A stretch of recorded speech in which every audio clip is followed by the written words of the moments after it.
No, I guess I'm not. All right, we're going to call the meeting to order. A roll call, please. Supervisor Boone? Present. Supervisor Flores? Present. Supervisor Ziegemeier? Supervisor Baines? Present. Supervisor Stevens? All right, if you'll call, please stand for the invocation that will be led by Supervisor Stevens. And please remain standing for the Pledge of Allegiance that will be led by our Public Information Officer, Jake Abbott.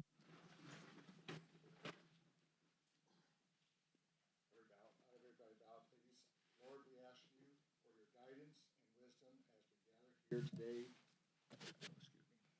to serve the people of Sutter County. Help us to listen with open minds, speak with respect, and make decisions that are fair, thoughtful, and for the good of the community. Grant us patience in disagreement, humility in leadership, and the courage to always do what is right. Bless our county, its residents, our employees, first responders, and all those who work each day to make this community stronger. We ask that in your name. Amen. Amen.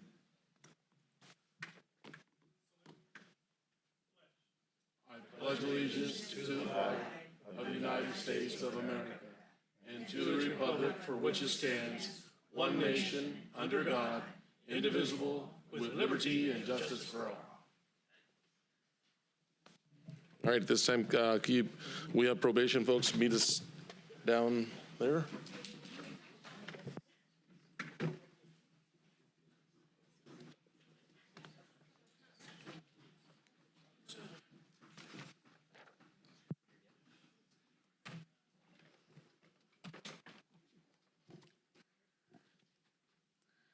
Whereas probation professionals play a unique and essential role in California's criminal and juvenile justice systems, keeping communities safe and by providing justice-involved individuals with accountability, support, services, and tools necessary to safely and successfully re-enter society.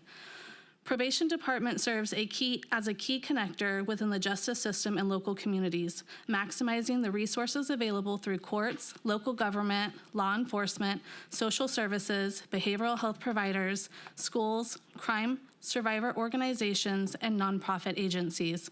Probation professionals balance the need for accountability with the opportunity for individuals to engage in treatment and rehabilitation.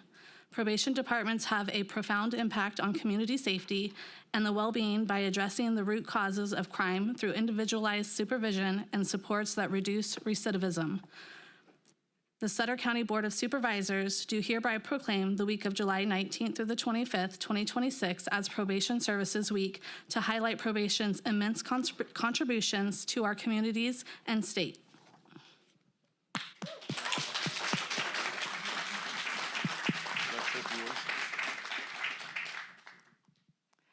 I just want to thank the Board of Supervisors for recognizing us next week. It's Probation Services Week. We have a lot of things planned for our staff. There's going to be some nachos and some popcorn, and we're going to have a luncheon and just celebrate all the great work our staff does. For those who don't know, probation really touches anyone who touches the justice. Anyways, we provide both rehabilitation and accountability for those who are on probation, on post-release community supervision, on mandatory supervision. We just go out there and we keep the community safe, and we help those who need a helping hand to get their lives in order. And I just want to thank all of my staff.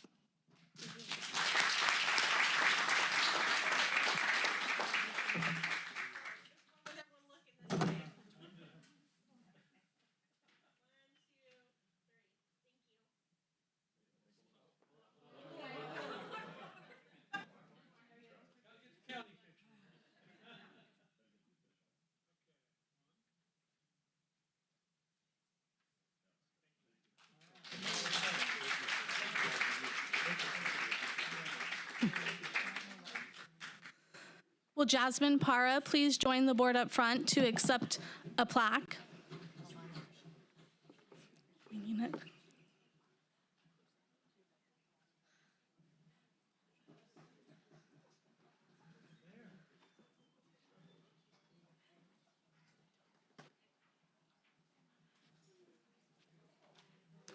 The Sutter County Board of Supervisors proudly recognizes and sincerely thanks Jasmine Parra for her generous donation to the Sutter County Health and Human Services Department, Children's Services Branch, Child Welfare Services. Through your remarkable act of kindness and compassion, your donation will provide comfort, support, and hope to children in foster care throughout Sutter County. We commend you for your generosity, resilience, and commitment to making a meaningful difference in the lives of others.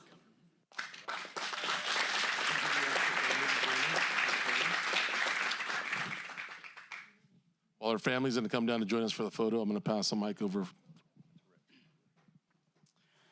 Yeah, we just wanted to recognize Jasmine. This was a project that she did through high school, and she decided to collect toys for children in need through CWS. They're involved with the CWS system. We just thought it was a really fantastic thing that she did.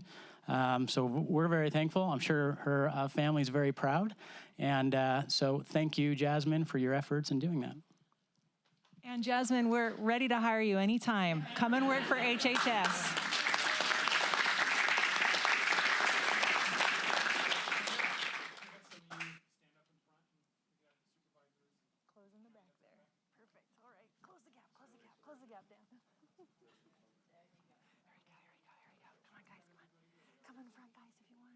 Everybody in there? Okay.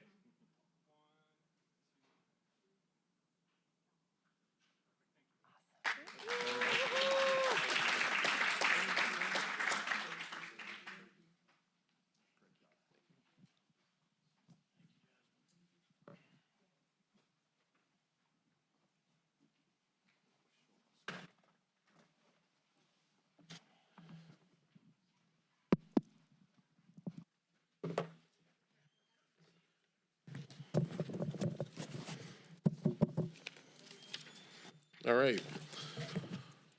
Public comment. Members of the public will be allowed to address the board on items of interest to the public that are within the subject matter jurisdiction of the Board of Supervisors.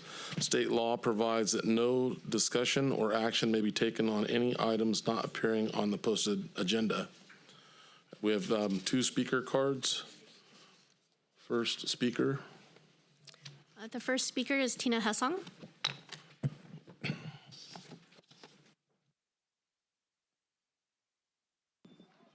Good afternoon, Supervisors. I just wanted to stand up and say what a wonderful celebration of our country's 250th Independence Day we had. Our community showed proud. And I just wanted to acknowledge all the celebrations in the community, the fireworks, the bike parade, the car show, and the drone show was really cool. So thanks for all the great celebration. And as Tony would say, thank you for your service.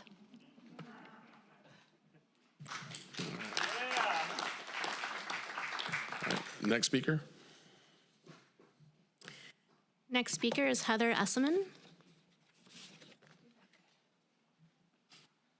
Oh, it's green. Good afternoon, gentlemen. So I am here because I kind of figured when you have a agenda. So first of all, my name is Heather Esseman. I am on the Sutter Yuba Behavioral Health Advisory Board, and until recently I was chair. I wrote a annual report. This is mandated by the state, but it's also something that will give you kind of an idea of what the board has been doing. For those that don't know what the board does, we are a state mandated board. We are responsible, or there are requirements that we have to do, one of which is site visits for a lot of the programs that we have. That includes the outpatient and inpatient facilities that the bi-counties operate. In any case, I'm not sure if you were able to read the report because it's on page 694, so you may not have gotten that far.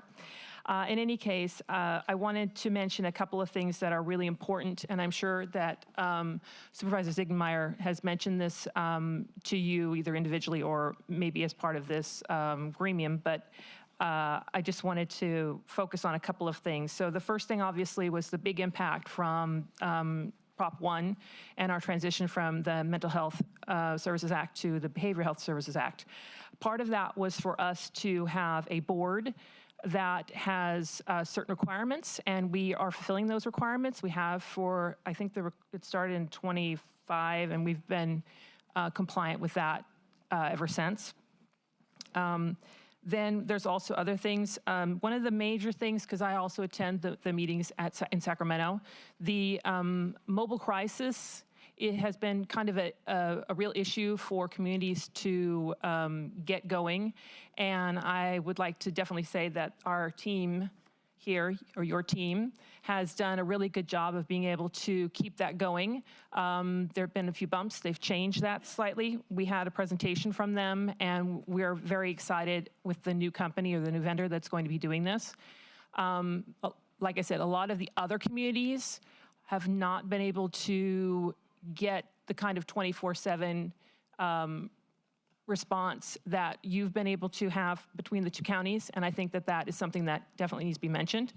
There's a couple of other things, Care Court and some of those other state mandated things that the county is doing a really good job of trying to implement those.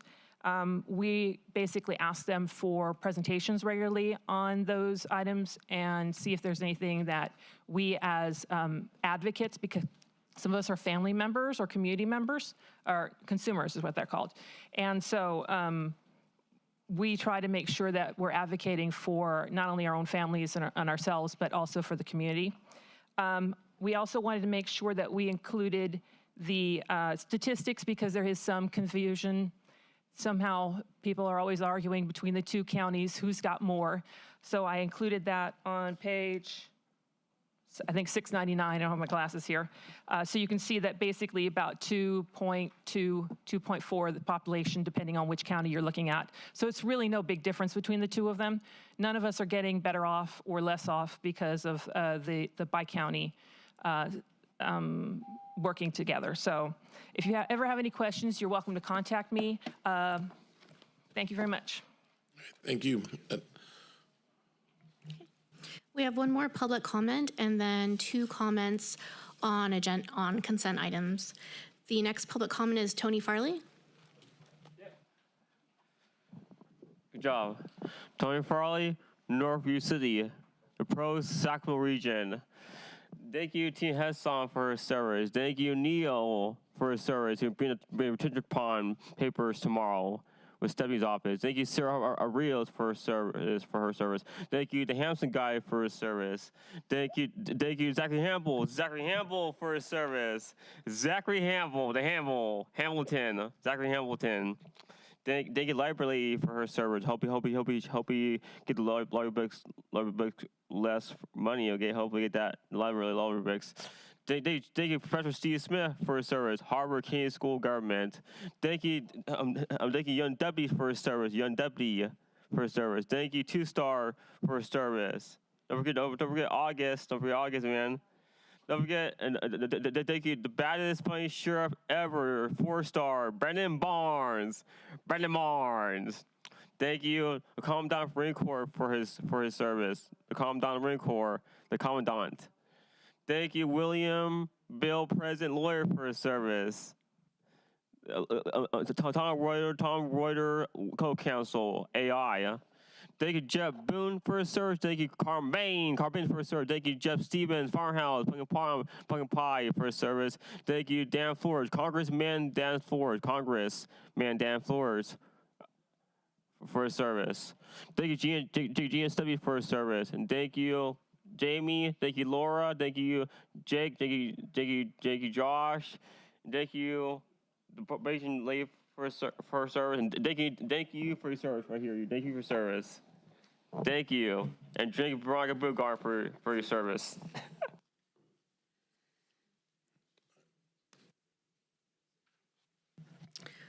Our next speaker is Tina Hessong on consent item number 10.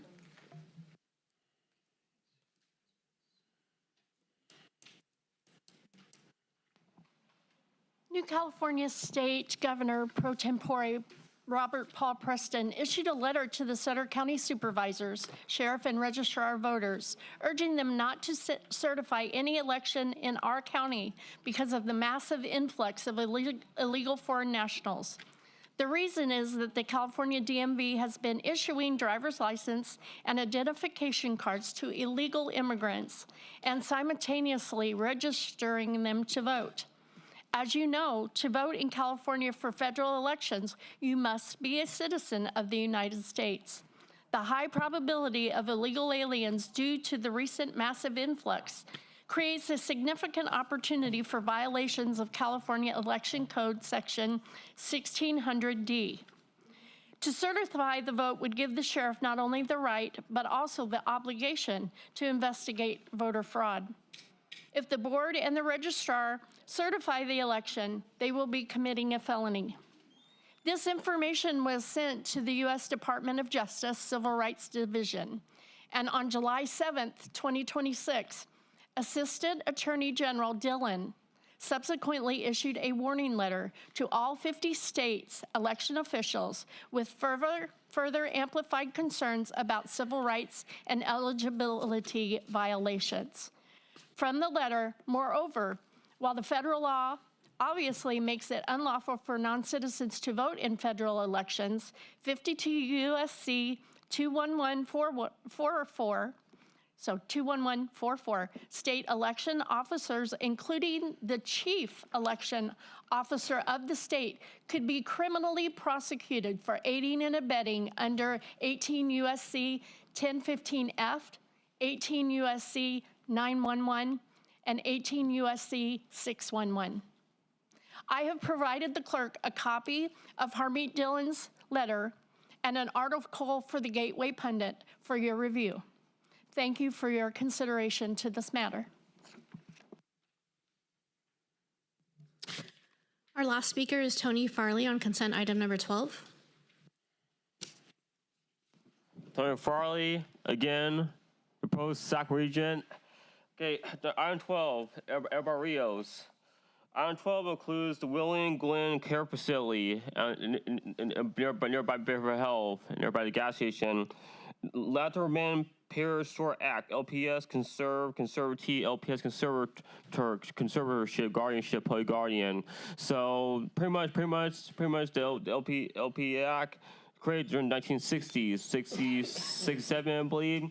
The first conservatorship law created in 1957, so it's around since the 60s, 50s, LPS, and for conserving mental health patients under LPS in the Welfare Institution Code. So, yeah, Sarah is the yeah, Sarah, you do it too.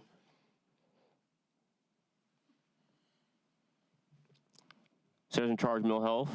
Yes, thank you so much, Tony, for the question. You're Yes, welcome. this facility is an unlocked facility, and it will serve folks who are on LPS or Lanterman-Petrus Short Act conservatorship. You are correct. 10-4, thank you. Thank you. Thank you. All right, Madam Clerk, are there any other public comment? Anyone on Zoom? All right. Okay, now moving on to the consent calendar. The consent calendar groups together those items which are considered non-controversial or for which prior policy direction has been given to staff and that require only routine action by the board. The chair will advise the audience that the matters may be adopted in total by one motion. However, the board may, at its option or upon request of the member of the public, consider any matter separately. This consent calendar consists of items 1 through 23. I'm looking for action for the board.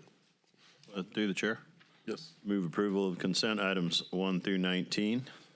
I'll second. 1 through 23. Sorry, 1 through 23. Thank you. Second. All right, it's been moved and seconded. Can we just do all in favor? Do we have to have a roll call?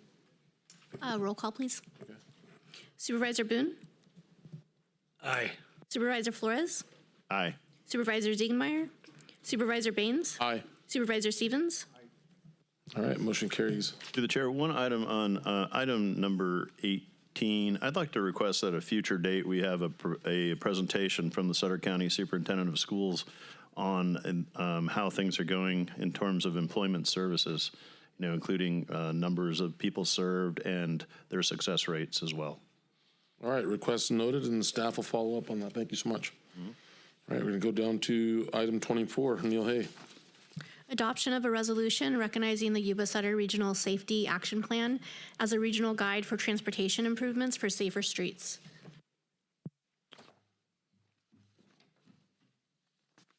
Good afternoon, Acting Chair and Supervisors. Neil Hay from Development Services. Thanks for this opportunity to present the Yuba Sutter Regional Safety Action Plan. This is a document that involves Yuba County, City of Wheatland, City of Marysville, Sutter County, City of Live Oak, and City of Yuba City. All the other jurisdictions have already adopted a resolution in support of the plan, so I'm kind of the last but the best to kind of bring it before your board. It was just recently considered by the City of Marysville. So I have a PowerPoint that I could kind of share. What happened is the jurisdictions kind of led by Yuba County Public Works received an $800,000 federal grant to study the trend of accidents over 6 years, 2018 through 2023, in our two relative counties and then the respective cities. And so they gathered all of the data in order to identify some action items as what could be done. So I'm going to kind of click through some of the items specific to Sutter County, and there's a few items that relate to the kind of follow-up action items that we could do. The timing of this, for your considerations, I'll just say very timely, because the Caltrans and the Federal Highway Administration, they just released the call for funding grants for the HSIP Highway Safety Improvement Program. So, and those are projects that look to improve roadway safety for motorists. And what you have to do is you have to identify hazards or why accidents are occurring. And then there is a kind of a pre-selected group of corrective actions that then you apply to your subject roadways. So we'll kind of go through this. So once again, I mentioned it's an $800,000 grant that's been executed and utilized for the funding. If we move through it, and you can move through it, thank you. So this gives you a little bit of just, like I say, the relative, it's like a heat map that shows the relative crashes between our two counties. If we keep going farther. To give you overall, there was just about 40, over the 6 years, it actually works out to be about 5,300 crashes and accidents between automobiles, pedestrian, and bicyclists. And those are shown. KSI is killed or severely injured. And this also does include accidents that occur along the state highway system, so State Route 99, 20, and 70 within our respective jurisdictions, even Highway 65 in Yuba County. So those are all kind of included into it. As we kind of scroll forward through, this describes obviously the type of accidents that between broadsides, rear-ended, and hit objects. Unfortunately, in Sutter County, hit objects, one of the most common accidents are motorists that leave the roadway. And so it's defined in the plan, which is included as an attachment to your staff report, that it's termed from traffic engineering standpoint as turning away from an intersection. Is how the accidents are clustered. And what happened is for our agency, it's about 29% of the accidents in Sutter County, it's motorists that leave the roadway. And so then they hit a sign post, they hit a tree, they hit some other barrier that causes, it can kill or it can cause severely damaged injuries. So here is a little bit of the tally of actually specific to Sutter County over those 6 years. Once again, 2018 to 2023. This data was all pulled from SWITRs, which we typically present to your board when we are recommending, for example, stop signs at intersections, because we have to reference the SWITRs database, which is all of the accidents reports that are compiled by the California Highway Patrol throughout the state. Those accidents are submitted to a transportation lab at UC Berkeley, and they maintain the SWITRs database that every agency, city, county utilize in looking at their accidents. And it's also, once again, the basis of, it's an established basis for federal funding applications.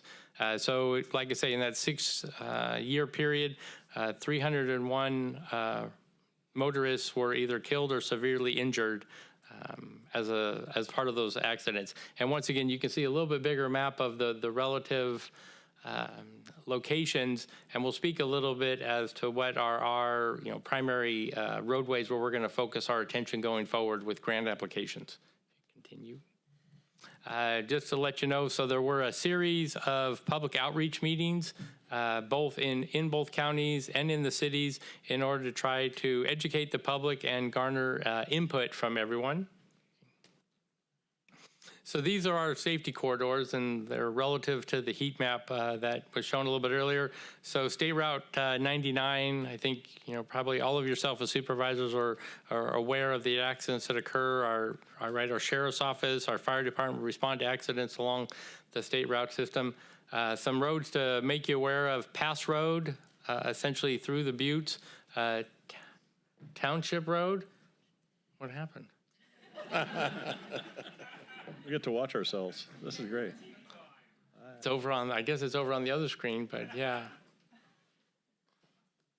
So maybe I'll list the roadways for your benefit. So Pass Road, so Township Road, Township Road, south of Highway 20, George Washington Boulevard from Bogue down to Tudor Roadway, which is 113, Nicholas Avenue from Markham to State Route 70, and then Pleasant Grove Road and Riego Road. So I think those are our main kind of either major collectors or arterial roadways where we see high traffic volumes.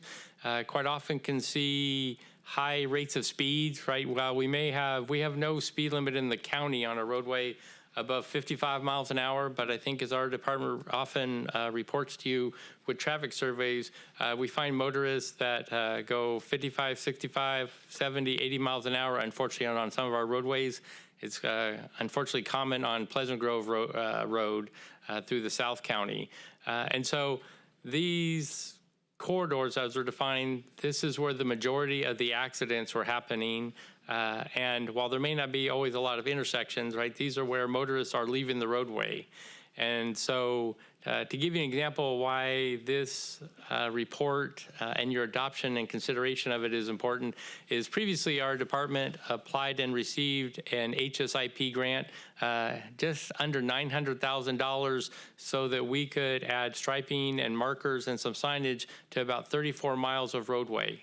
And those included segments of Garden Highway, they included segments of George Washington, segments of Pleasant Grove Road. So we continually staff reviews our SWITTERS database for our accidents to try to see how we can package together a project and then make roadway improvements. Let's see, that just, kind of speaks in general that there are some very specific countermeasures that are included in the programs. Any more? And then that's a thank you. From the package that's included with the rest of the report, just some of the stuff that I can explain to you is that unfortunately DUI becomes an issue in our county, that of accidents where motorists hit an object, 38% were classified as DUIs, right? So more than a third of the motorists who leave the roadway and run into an object and could potentially be killed or severely injured were in a DUI state. The challenge with DUI state becomes that there are not established engineering methods to combat that, right? Is that we as a public works engineering community try to look at ways that your standard observant motorist driver is going to, if they're obeying the speed limit, what we can do to maybe limit accidents. But things, for example, like DUI that kind of limit their reaction times and those type of can contribute to accidents. So, there are other efforts I think that occur through law enforcement, the California Highway Patrol always trying to reduce the incidence of DUI, but it continues to be a contributing factor in our county.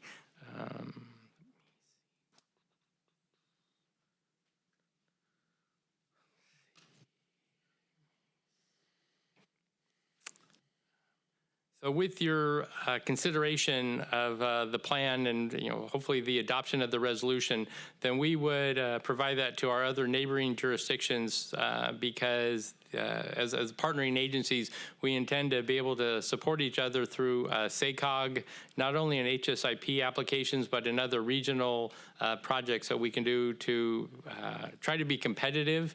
Because what happens is this regional plan includes right, safety corridors in every jurisdiction that need to be addressed. And where there are similar corrective actions, then we can package those together, right, as between different jurisdictions, we could do similar types of measures in order to try to benefit our communities. With that, I'm happy to answer any questions you might have. Okay. Are there any public comments? All right, seeing that, is there anyone on Zoom? All right. I'll bring it back to the board for any questions or comments. To the chair. Thanks for the presentation, Neil. I do have a couple of questions. One, what projects for us would you consider the highest priority? I know you kind of touched on it, but what would be the highest priority projects? So we actually have one or two guardrail projects that are in design on some of our county roadways, but so we actually have a striping contract that is in place right now, right? So we've identified various segments. I think we're striping about 18 miles of county roadway currently. It's under contract right now. We just finished 3 miles of township road, for example, that it had faded striping. If you drive down segments of Pleasant Grove Road from Bogue Road southward, there's a lot of the reflectors are missing, right? And those become important not only with striping, but having reflectors in the fog are important. There was a section of Natomas Road from Housley to Sankey that was just constructed by the Army Corps of Engineers, but they left out the reflectors. And so once again, we find those type of delineators where we can at least put edge lines and reflectors are a way to kind of help motorists stay on the roadway. And then otherwise, we try to put signage at curves. So you may be familiar with, there's a couple of 90-degree curves, Schlag Road, for example, west of town. And those 90-degree curves, if people don't slow down, right, they will go off the edge of the roadway, and then they will either hit a telephone pole or they could end up in a drainage ditch. So we're trying to actually add chevron signs, and then we are putting in speed control measures, whether they're called like the botch dots that you may have heard of, right? Or we grind in rumble strips. So we're trying to do various things in order to alert drivers at locations where accidents can occur. Okay. And just to follow up to that, like as a result of this, like we passed this today, is there an estimate of like how much funding we could potentially be eligible for if we don't have this? Right. So, so definitely having this is a key item to have a competitive application. The various programs through SACOG that administers all the federal funding in our region. If you have an adopted plan, then it shows that, one, you've done an analysis, and so you can then work on those corridors. So the HSIP, like I said, in the past, we did just under $900,000 for 34 miles. We, as an agency, typically find that we are competitive in the $500,000 to $1 million range for these type of improvements.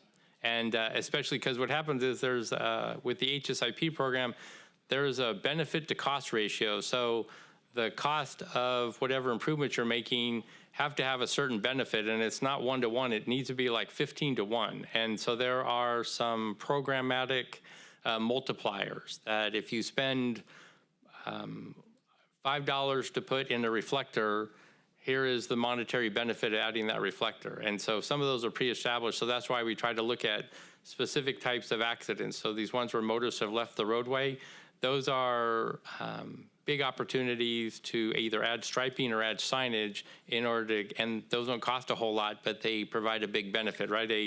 Unfortunately, a KSI accident, right, a killed or severely injured is a very high dollar accident. And so that's where we're trying to see the best value and create a competitive application. And with that, what would be the first grant we're going to go after?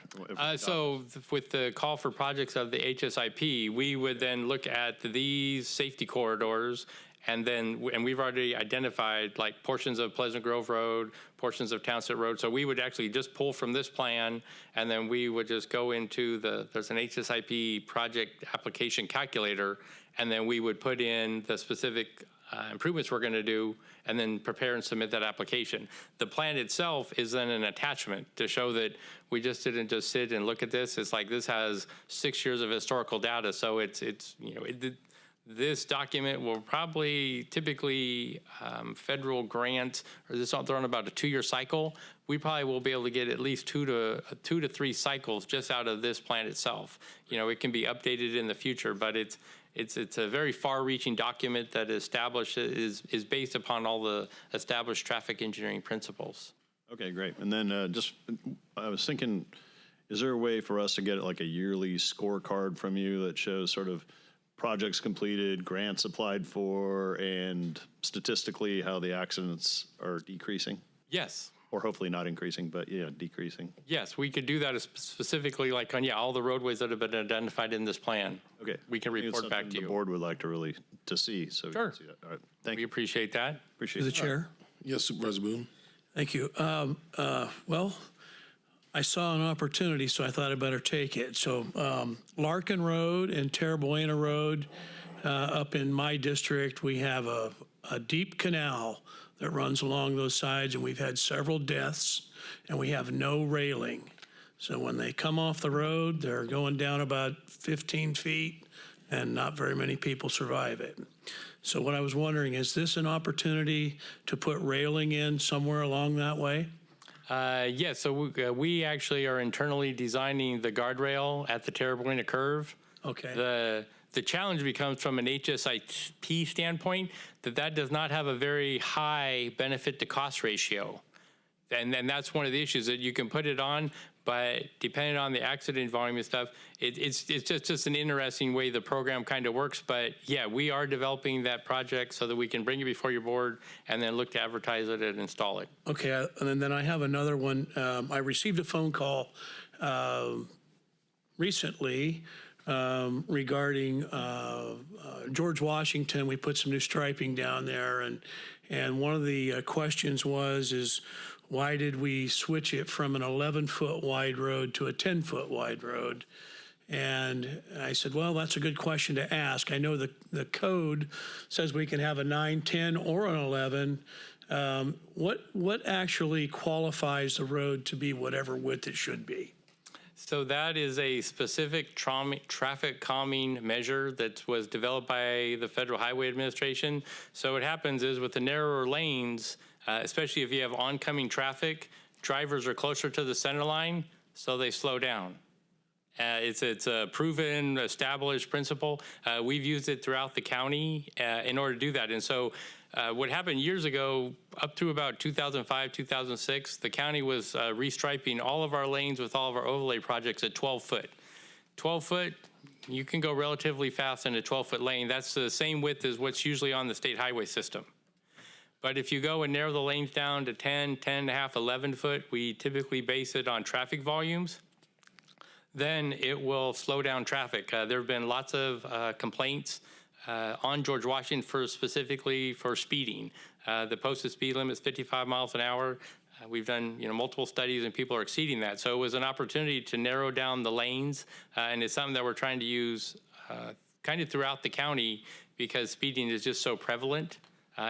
It can be a little less effective on roadways where there's not a lot of oncoming traffic if you have low volumes, like less than 1,000 ADT. But otherwise, yes, we found it to be effective, so that's why we do it. And then I noticed that the striping's a little wider than we've had in the past. Yes. So that's a new requirement from the state? So that is Caltrans guidelines so that the self-driving vehicles can drive. Oh. So the optics within a self-driving vehicle, makes sense. They rely upon a 6-inch wide traffic stripe. And so that's, throughout California is what's been established. And that's why that's done, is so that's what the technology requires. And you can definitely see the fog line a long ways down the road now in comparison to what was there in the past. And thank you. I'm really pleased with what I've seen. And a lot of our constituents here in the county have made some great phone calls, and looking forward to our next project for sure. Outstanding. Through the chair. Yes, sir. Move approval of the recommended. And I'll second that. All right, it's been moved and seconded. Roll call, please. Supervisor Boone? Aye. Supervisor Flores? Supervisor Ziegenmeyer? Supervisor Baines? Aye. Supervisor Stevens? Aye. Thank you. All right. Item 25. Thank you, Neil. Approval of a memorandum of understanding with the Sutter County Peace Officers Association for the period of July 1, 2026 through July 30, 2028. Adoption of a resolution amending salaries for sworn law management employees, and adoption of a resolution amending the salary for the elected sheriff. Good afternoon, Acting Chairman and members of the board. Veronica Baumgardner, HR. Linda Durr, negotiator. On behalf of both Veronica and myself, we want to start out by thanking you for giving us the authority to negotiate with this unit. I want you to know at all times they were respectful, and we didn't always agree, but we were able to reach an amicable agreement. And we very much appreciate the authority that you gave us to show the respect that we have for law enforcement, and you were able to give them a compensation which still fit within this budget during this very difficult time. And again, we sincerely appreciate the efforts that you put into this that allowed us the opportunity to negotiate. So the existing agreement with the Sutter County Peace Officers Association expired June 30th, 2026, so a few days ago. The county and the association began meeting in the spring of 2026, and we reached a tentative agreement as of June 10th, 2026, with the Peace Officers group ratifying the tentative agreement on June 16th. A few of the major components of the agreement are a 2% base wage upon approval, a 1% base wage increase effective January 9th, 2027, and a 2% base wage effective July 10th, 2027. This is a 2-year contract. Another is an update to our medical, and this is to align and make it comparable amongst all county units besides the DSA group, which we're currently still in negotiations with. In an effort to help recruit experienced staff, one of the other provisions is that all laterals in classifications with at least 5, 10, or 15 years of consecutive law enforcement, upon being hired, will receive that same amount of vacation time accrual upon them starting, which we hope will help people make that jump over to another agency such as ours. There are also a variety of non-economic items such as housekeeping policy-related changes. Additions to the agreement are not limited to retirement terminology being memorialized in the MOU. Current updates to lunch periods and notifications on how they use compensatory time or comp time as well. According to an August 2025 survey that we did for over 70 management classifications, all 4 of the sheriff law sworn classifications that we have listed today were at that time, so over a year or almost a year ago, were anywhere between 15 to 23% out of market as well. So we are here today also asking that the salary wage increases, the 2%, currently the 1% in January and the 2% next July, also be extended to those unrepresented groups. This will help, of course, maintain that equity and that compaction between management and those that they supervise. As far as the fiscal impact, the salary, the 2% increase current and the 1% in January will cost approximately $311,854. That would be for fiscal year 26-27. The cost of the 2% next July will be approximately $141,000. The medical benefit change cost is estimated to be at $9,875 for year 2027. So that begins in January. And it is expected that the Sheriff's Department will absorb these costs within their existing budget amounts for salaries and benefits. And we are here to answer any other questions you might have. All right, is there any public comment? All right, seeing no public comment, I'll bring it back to the board for any questions. Seeing no questions, I'll look for the action or motion on the item. Through the chair, I just have one comment. I just want to say thank you for the work that you guys did as well on the negotiations, and thank you to sheriffs as well for all the negotiating. It was a very respectful time. I know there was a lot of discussion going back and forth, and regardless of the numbers that we end up with, we want you to know that you're highly appreciated in what you do, and we are highly respected for all the work that you do through the Sheriff's Department. So with that, I'd like to move approval of the recommended action. Second. I got a motion and a second. A roll call vote, please. Supervisor Boone? Aye. Supervisor Flores? Aye. Supervisor Ziegenmeier? Supervisor Baines? Aye. Supervisor Stevens? All right, motion carries. Thank you. Thank you very much. Item 26. Still here. Approval of a side letter agreement with the Sutter Deputy Sheriff's Association. Hello again. The Sheriff's Office is currently experiencing significant staffing shortages within another unit outside of the unit that we just spoke about, but this would be within their communications division, which is their dispatch center, essentially. This week, the department has an additional vacancy of a supervising public safety dispatcher. The vacancy, along with a number of other vacancies that we already have that are outside the department's control, reduces the department's ability essentially to provide that oversight and training if we were to bring in new staff, and we actually have current staff in training as well. We have actually discussed this already with the bargaining group as we are in negotiations with them currently, but because negotiations are taking longer than anticipated, and the sheriff's department really needs this, we're here today. So the proposed side letter would authorize the assignment of qualified public safety dispatcher 2s to serve as training officers. So essentially, employees assigned these training responsibilities would receive a 5% salary premium for those hours worked in training. The proposed side letter also establishes a field training officer premium for their CSOs, their community service officers. There's currently not a need for this right now, but because they essentially kind of go hand in hand, we thought we would add it just in case they do need this before the MOU comes, before we sign the actual MOU agreement. So we thought we'd bring them both together here. As stated, the county has met and conferred with the Deputy Sheriff's Association regarding these, and they are in support of this as well. And this is in line with previous authority that we've already been given from you guys.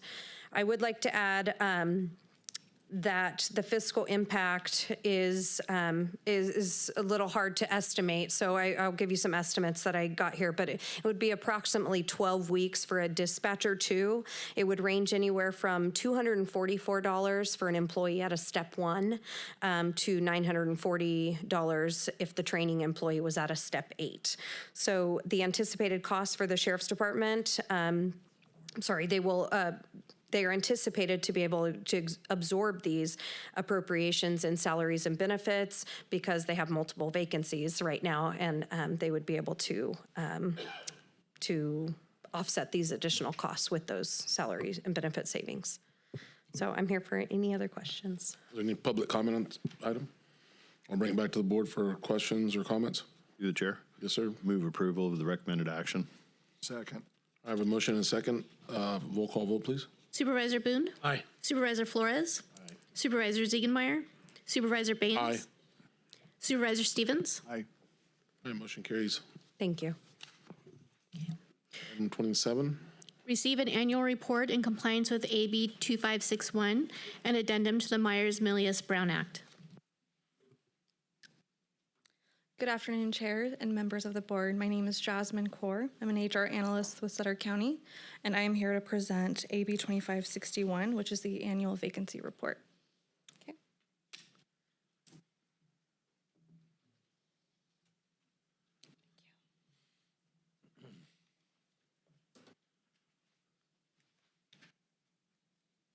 Right, before reviewing the data, I'd like to briefly explain what AB 2561 requires.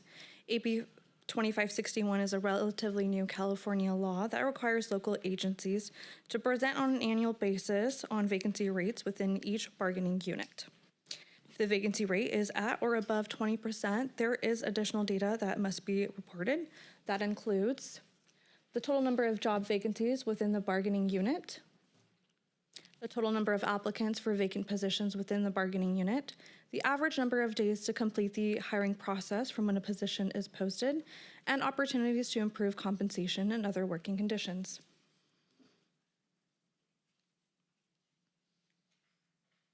We'll go ahead and start with Sutter County Employees Association, also known as GSP.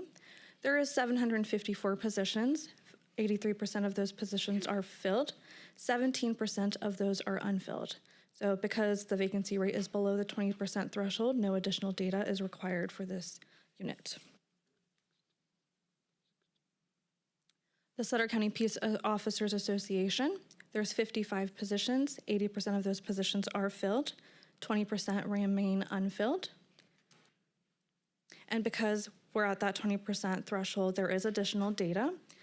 The total number of vacancies within the bargaining unit is 11 vacancies. The total number of applicants for vacant positions within the bargaining unit. The county does not have applicant data to share as there are no active recruitments as of the drafting of the staff report. This is a result of the anticipated changes in the live oak contract for law enforcement services, as the city has expressed an interest to reduce services. The average number of days to complete the hiring process from when a position is posted is typically about 180 days or more. This is due to the lack of qualified applicants and the extensive testing, background, and pre-employment requirements for public safety positions.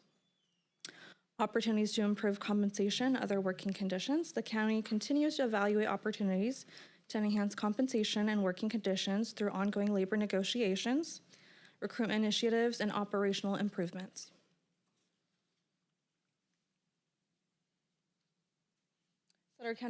Sutter County Probation Officers Association. There is 39 positions. 79.5% of those are filled. 20.5% remain unfilled. And because we're at that above that threshold, there is additional data that needs to be provided. The total number of job vacancies within the bargaining unit is 8. The total number of applicants for vacant positions within the bargaining unit. So the county has received 40 applicants for vacant positions within the bargaining unit. The average number of days to complete the hiring process from when a position is posted, again, is typically 180 days or more, again, for the same reasons, which are the lack of qualified candidates and the extensive testing, background, and pre-employment requirements for public safety positions. Opportunities to improve compensation and other working conditions also remain the same. So working conditions, ongoing labor negotiations, recruitment initiatives, and operational improvements. So up next, we have the Sutter County Deputy Sheriff's Association. There are 94 positions, 87.2% are filled, 12.8% remain unfilled. And because this rate is lower than the threshold, no additional data is required. Up next, we have the Sutter County Professional Firefighters Association. There are 21 positions, 76.2% of those positions are filled, 23.8% remain unfilled. And because, once again, that rate is above the 20% threshold, there is additional details that are required to be reported. The total number of job vacancies within this bargaining unit is 5, the total number of applicants. The county does not have any applicant data to share, as there are no active recruitments as of the drafting of the staff report. This, again, is a result of the anticipated changes in the live oak contract for fire services, as the city has expressed an interest to reduce services. The average number of days to complete the hiring process from when a position is posted for this one is about 90 days or more. And again, this is a result of the lack of qualified applicants, the extensive testing, background, and pre-employment requirements for public safety positions. The county continues to evaluate opportunities to enhance compensation and working conditions through ongoing labor negotiations, recruitment initiatives, and operational improvements. So I do want to note for the Sutter County Professional Firefighters Association, there are 2 recruitments in the pipeline. So those 2 recruitments will be helping lower that vacancy rate. So overall, the recruitment and retention challenges would be low wages, lack of qualified applicants, and lack of outlined growth opportunity. Areas for opportunity: creative marketing, which highlights positions, competitive benefits, retirement, work-life balance, and more. Continue policy improvement to minimize hurdles and create efficiencies that benefit departments and employees alike. Update job specifications to better align with the market and meet department needs. Develop training programs and clear career ladders to promote growth opportunity. Continue employee engagement and education through Be Well and other benefit options. That does conclude my presentation. I'm happy to answer any questions. All right, is there any public comment? We have one public comment. Trinity Farley. Tony Farley again, Sutter County UBC, pro Sacramento region. Okay. It's about the Myers-Mill-Brown Act. It's pretty much talk about employment law and also employment wages, salary wages pretty much, under the Myers-Mill-Brown Act. You are correct. So yeah, and also there's two Brown Acts, one for the board and one for the employees. Thank you, California Brown Act. That's all I need to say, man. Through the chair. Yes. Just want to thank Jasmine for that report. Very well done. Thank nice you so job. much. And I'd like to move approval of the recommended action. There's no vote. Oh, there's no vote. Okay, presentation. sorry, I thought it was an action. No, no. We're gonna vote on. Well, I just want to say thank you for the great presentation then. Thank you so much. Thank you. For the presentation. Good you. job. All right, moving on to item 28, Zachary Hamill. Authorization for the county administrator or emergency operations manager to apply for the fiscal year 2026 COPS Technology and Equipment Program grant in the amount of $1.5 million.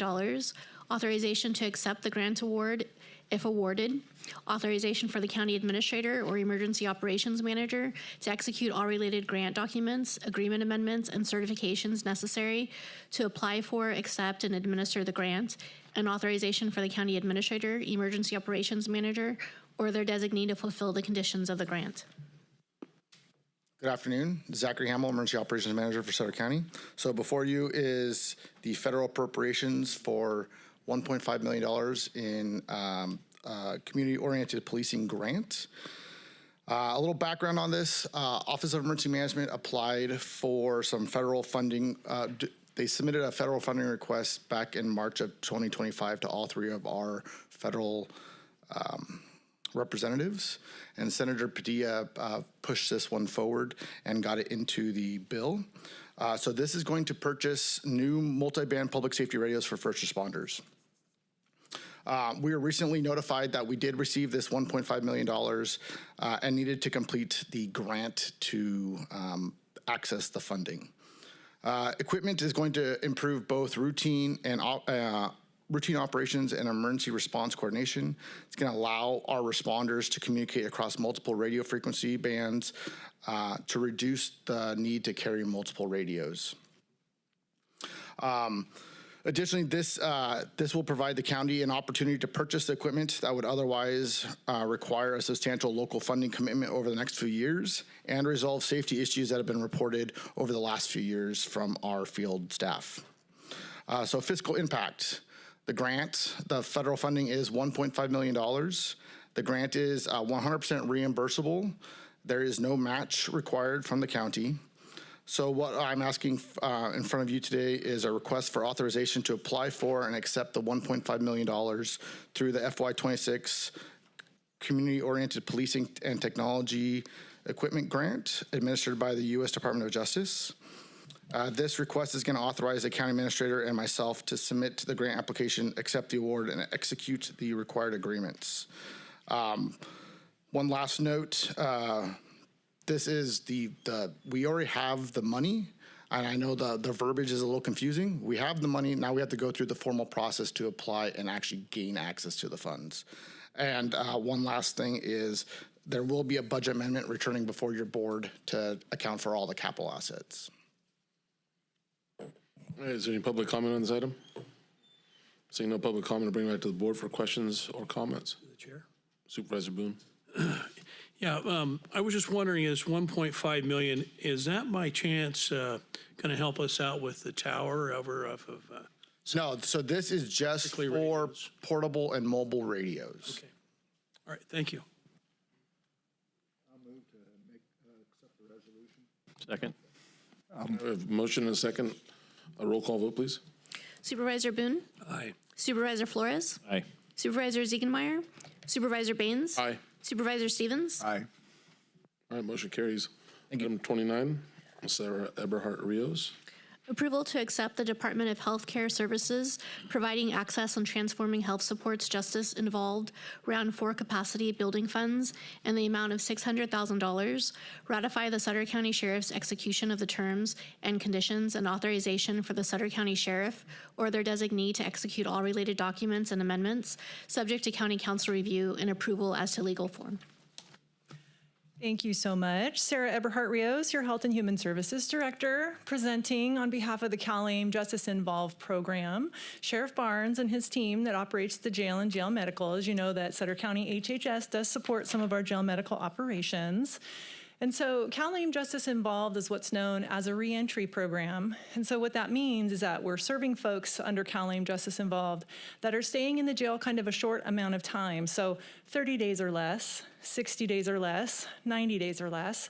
And essentially, some of that activity is aimed at helping folks when they leave the jail be more successful in the community. This is a first-in-the-nation program. California received federal approval to have some of the reentry activities performed under CalAIM Justice Involved billable under folks Medi-Cal. And so that approval is in place at the state level through the end of December of 2026, and we're hopeful that the federal administration will extend this waiver activity for multiple future years due to the success of the program. Next slide.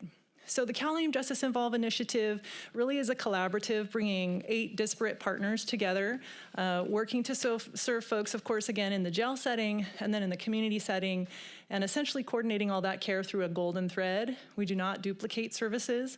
We actually work together on behalf of that individual that's going back into the community to the benefit of that person's experience and public safety. Sutter County lifted our CalAIM Justice Involved program up in April of 2025, and we have presented at multiple conferences across the state, and we've also been awarded a national award for the implementation of our program from the Community Affiliated Health Plans, the National Community Affiliated Health Plan Association. Next slide. So we've had multiple rounds of CalAIM funding flowing into the county since fiscal year 22 and 23. And so I'm just going to highlight a couple things in these rounds of funding we've received. So via round 2, we did do some extension of the jail conduit to help us have more telemedicine capability within the jail, the electrical conduit updates. Of course, that is a supervised jail medicine type of activity there. For round 3, you see that funding is for multiple budget years, and it is specifically to support the reentry staff salaries and positions and costs. And we think that that will likely get us into at least 28, 29, but I actually estimate it might get us a little further, so 29, 30. We are here today to ask for your approval to accept our last and final round of CalAIM Justice Involved funding in the amount of $600,000 so that we can implement for our CalAIM Justice Involved program medication-assisted treatment. And that will be a multiple-year grant as well, going into at least a minimum of fiscal year 28-29. Next slide. So let's talk a little bit about how the program has been doing over the past year. So I've got a little data for you. So we have served in our time of operating this program right around 1,879 clients. Just over half of those clients have signed releases for us to all coordinate together. Those 8 partners I showed to you in the prior slide, coordinate together on their behalf and try to help them in their reentry.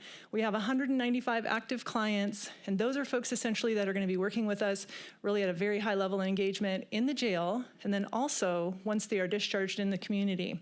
The recidivism rate for the CalAIM Justice Involved program is just around 25%, meaning that's the amount of folk that are coming back into the jail. That is relatively low. When we look at average recidivism rates for the same population are typically between 40 and 50%. And for folks that are struggling with substance use disorder, they're around 68%. So again, on the reentry side, the program has proven to be very successful. A couple of other data points for you on the next slide. I'd like to point out for you, again, the majority of folks that we see in the CalAIM Justice Involved program are staying for 30 days or less, at 71% of folks. We see that about 43% of folks are either homeless or struggling with housing insecurity, and that we see of those 1,800 folks that we're serving through the CalAIM Justice Involved program, 82% are being discharged again back into the community. So that reentry activity, collaboration with probation, and all of the other partners, very important to try to prevent folks from coming back into the jail setting. Next slide. So I would like to also share with you too, in terms of folks that are struggling with substance use issues, we see that stimulant use disorder is kind of the highest number of folks that we're supporting that are needing supported treatment, either in the jail setting while they're there or upon discharge. We do know that Prop 36, we are a very highly engaged county when it comes to Prop 36, and so there is unfortunately no funding for Prop 36. That remains unfunded by the state, but we are glad to have the CalAIM Justice Involved program as a tool in our tool bag to help those folks that are coming into the jail setting via Prop 36. Next slide. So we also are working internal to the jail in the jail setting with Ampla Health, who again come in and join that team within the jail setting to support folks. The same team that are working with CalAIM beneficiaries in the jail follow them out into the community, and that's kind of a rare program design. It provides continuity of relationship, continuity of trust, and continuity of service. Next slide. So we also have a lot of success in terms of the way that we've embedded our reentry staff in the jail proper. So we're working side by side with the folks that are operating the jail and with the folks that are in the jail. So we're not sitting outside of the jail, we're actually in the jail in an embedded model. And that is a best practice. Next slide. So again, we're working in this multidisciplinary setting when folks are coming in via the arrest process, via the booking process, while they're spending time in the jail setting, while they're going through affiliated court processes, when they're discharged and on supervision with our probation colleagues, and then entering into a number of healthcare facilities. So you can see how much coordination this team actually does. Again, not a duplication of services, just a really good golden thread of targeted effective care. Next slide. So the item before you today, we are asking for your support to accept our last and final round of PATH Round 4 funding in the amount of $600,000. And again, that would be utilized to implement medication-assisted treatment for folks that are struggling with opioid use disorder. And with that, I do want to go to the next slide. And if we could just acknowledge the staff that run this program. So Krista, Captain Matt Maples is here somewhere, have bad eyes. Did he leave? He was here. And we had Deputy Howe, who I think really deserves a lot of recognition. He really has made a difference and is very trusted by folks that are in the jail and kind of is our best marketing staff as it relates to CalAIM Justice Involved. And with that, myself and the sheriff or undersheriff are here to answer any questions you may have. Could I first ask this public comment? Is there any public comment on this item? I'll bring it back to the board. Supervisor Stevens? Yes, Sarah, is this a limited program, or is this covering everybody within 90 days? Or is it just a number of people that we're trying this program on, or does everybody get the same treatment? You've kind of got it right. It's basically an opt-in program. So the program is offered to folks that are interested, and then they have to opt in. And so 1,879 folks have opted in. Out of how many? They've had 5,165 bookings in the same time period. You got that number? And some of those in people your are head. coming in multiple times, so that could be some of the same folks. Yeah. Thank you, sir. All right, are there any further questions or comments from the board? Move approval of the recommended action. Second. I have a motion and a second. All in favor, sorry, roll call vote, please. Supervisor Boone? Aye. Supervisor Flores? Aye. Supervisor Ziegenmeier? Supervisor Baines? Aye. Supervisor Stevens? Aye. All right, motion carries. Moving on to item 30. County Administrative Officer Steve Smith. Thank you, Honorable Vice Chair and Supervisors. A couple things. Our Biz Kids Showcase, which was an idea that the Board of Supervisors came up with, is going to be held at the Yuba Sutter Marketplace Saturday, July 25th from noon to 3. Let me grab a couple details. The event sponsored by the Sutter County, will give local youth a chance to showcase their business ideas and embrace their entrepreneurial spirit. So it'll be at the mall, noon to 3 p.m. on July 25th. We also have coming up the Sutter County Sheriff's Office portion of National Night Out, Tuesday, the 4th of August from 6 to 8 p.m. at the Sheriff's Office. And I also just wanted to comment the last couple items dealing with grant funds. The county has been really successful at seeking grant funds, both federally and at the state level. And I just wanted to thank all the great work that staff does, and even supervisors bring us grants to look into. Everyone's involved trying to improve things locally, cut costs for us, and save taxpayer dollars. And we've been able to do that time and time again, and I just appreciate everyone's work. Thank you. All right. Okay, we have correspondence and that our clerks will be handing. We'll bring it down to district reports from the Board of Supervisors. We'll start with District 2, Supervisor Flores. Okay, thank you, Mr. Vice Chair. I appreciate it.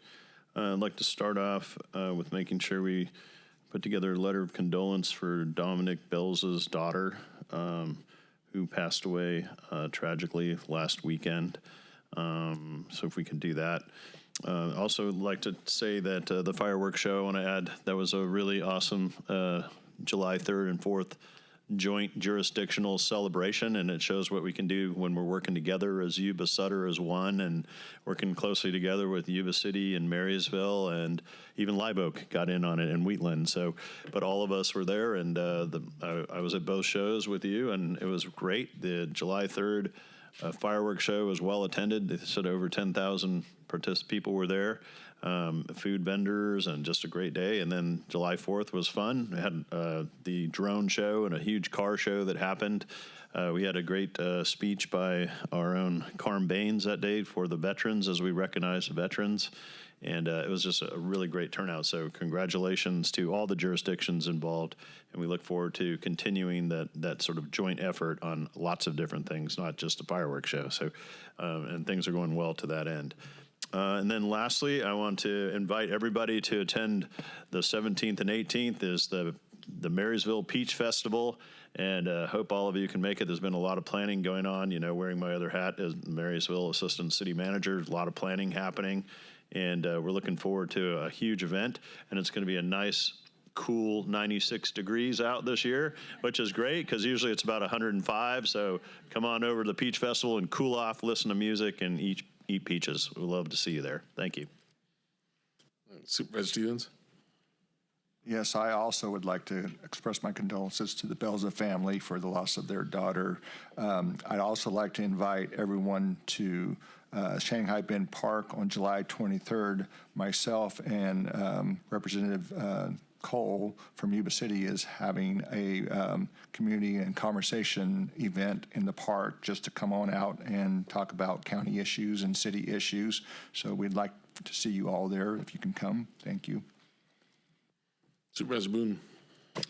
Yeah, just a little heads up. Our Live Oak softball group last year made it to the regional finals, lost. Actually, California is divided into two states. They actually have the North State and the South State. And then we have Hawaii, Utah, Nevada, and Arizona are also involved. So last year, we made it there to the final and lost out to Southern California. And in any event, this year, Live Oak is in again. And their first game is against Southern California. So it's going to be interesting.